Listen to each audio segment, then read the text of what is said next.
ঈদের তৃতীয় দিনে পর্যটকে পরিপূর্ণ হয়ে উঠেছে পটুয়াখালী, কুয়াকাটা ও কক্সবাজার সমুদ্র সৈকত। দীর্ঘ ছুটিকে কেন্দ্র করে ঈদ উদযাপনে মেতে উঠেছে সবাই। আর এটা ওইটা না, কাপড় ধোয়ার একটাই সলিউশন, চাকা অল ইন ওয়ান। ঈদুল আজহার টানা ছুটিতে সৈকত শহর কক্সবাজারে পর্যটক বেড়েছে।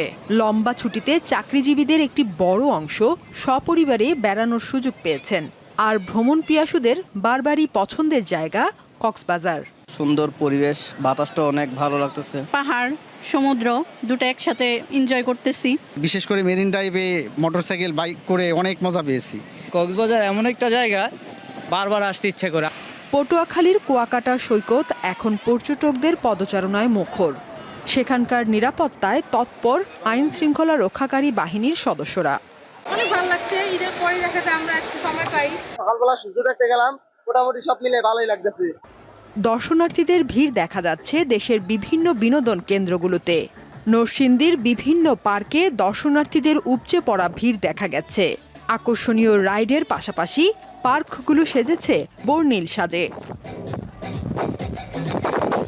এই পার্কটা অনেক সুন্দর। চাইতে ইন্টারেস্টিং হচ্ছে ভূতের বাড়ি, মানে ঢুকতে খুব মজা লাগে, হরেবল জিনিস দেখার মতো আছে, আর রাইড তো অনেক আছে।